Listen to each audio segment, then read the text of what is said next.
गरीब किसान और उसकी कहानी।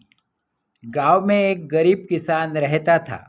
वहां पर 2-3 साल से बारिश नहीं हुई थी, जिस वजह से वहां की सारी जमीन सूख चुकी थी। किसान बहुत दुखी था, क्योंकि वो अपनी जमीन के ऊपर कोई फसल बहुत दिन से नहीं उगा पा रहा था।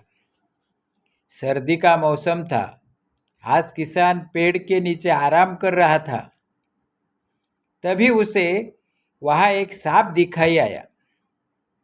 वह सांप अपना फन फैलाए हुए बैठा हुआ था, जिस वजह से वहां की सारी जमीन से सूख चुकी थी।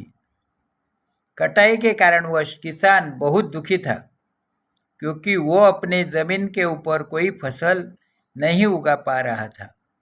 सर्दी का मौसम था। आज किसान पेड़ के नीचे आराम कर रहा था। तभी उसे वहां एक सांप नजर आया। वह सांप अपना फन फैलाए हुए सांप के बिल के पास रख देना। किसान के बेटे ने अपने पिता के कहे अनुसार एक कटोरी दूध सांप के बिल के पास रख दी। अब अगली सुबह उसे भी सोने का सिक्का मिला। उसके बेटे ने सोचा कि यह सांप तो बड़ा कंजूस है, जरूर उसके पास बहुत सारे सोने के सिक्के मिलेंगे। लेकिन यह तो हर रोज बस एक ही सिक्का देता है। अगर मैं इसे मार दूं, तो मैं इसके सारे सोने के सिक्के ले सकता हूँ। अगली शाम जब लड़का दूध देने के लिए गया, तो उसने सांप को देखते ही उस पर छड़ी से वार किया। मगर सांप भी सतर्क था। उसे छड़ी तो लगी, पर उसने किसान के बेटे को भी डस लिया। सांप का विष बहुत ही जहरीला था। देखते ही देखते किसान के बेटे की मौत हो गई और जख्मी सांप अपने बिल में वापस चला गया। जब किसान वापस लौटकर आया, तो उसे अपने बेटे की मृत्यु के बारे में पता चला। साथ ही वह बहुत दुखी और क्रोधित होकर सांप के बिल के पास उसे मारने पहुंचा। सांप के बिल के पास रख देना।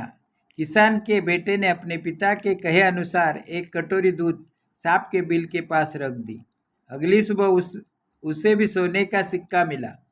उसके बेटे ने सोचा कि यह सांप तो बड़ा कंजूस है, जरूर उसके पास बहुत सारे सोने के सिक्के होंगे। लेकिन यह तो हर रोज बस एक ही सिक्का देता है। अगर मैं इसे मार दूं, तो मैं इसके सारे सोने के सिक्के ले सकता हूँ। अगली शाम जब लड़का दूध देने के लिए गया, तो उसने सांप को देखते ही उस पर छड़ी से वार किया। मगर सांप भी सतर्क था। उसे छड़ी लगी, पर उसने किसान के बेटे को भी डस लिया। सांप का विष बहुत ही जहरीला था। देखते ही देखते किसान के बेटे की मौत हो गई और जख्मी सांप अपने बिल में वापस चला गया। जब किसान वापस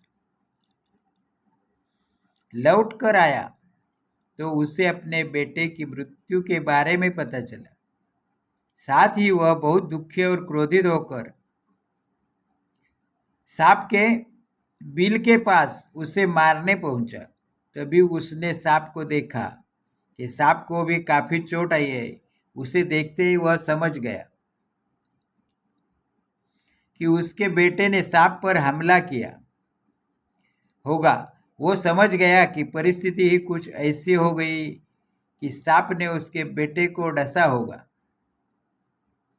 उसने हाथ जोड़कर सांप से माफी मांगी और सांप से अपने बेटे को वापस लाने के लिए कहा। थोड़ी देर बाद सांप अपने बिल में जाकर बाहर आया और उसने किसान को एक जड़ी बूटी दी। गरीब किसान जड़ी बूटी लेकर अपने मरे हुए बेटे के पास गया। उसने उसके नाक के पास वो जड़ी बूटी रखी। थोड़ी देर बाद उसका बेटा खांसता हुआ उठ खड़ा हुआ। जिंदा होने के बाद किसान के बेटे को उसकी गलती का एहसास हुआ। वो अपने पिता के साथ सांप के बिल के पास गया और उससे हाथ जोड़कर माफी मांगी और बोला, हे नागराज, मुझे क्षमा कर दीजिए। अब मैं किसी भी पशु पक्षी या जानवर पर हमला नहीं करूंगा। मुझे क्षमा दान दे। सांप ने भी खुश होकर अपना सिर हिलाया और वापस अपने बिल में चला गया। इस कहानी से हमें दो सीख मिलती है। पहली ये कि लालच, और दूसरी सीख ये है कि हमें निर्दोष जीवों पे हमला नहीं करना चाहिए।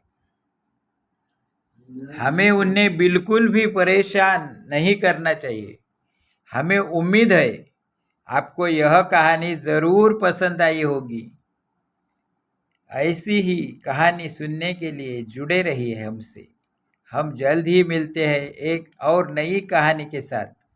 तब तक हमें लाइक करते रहिए। Subscribe, share, comment please.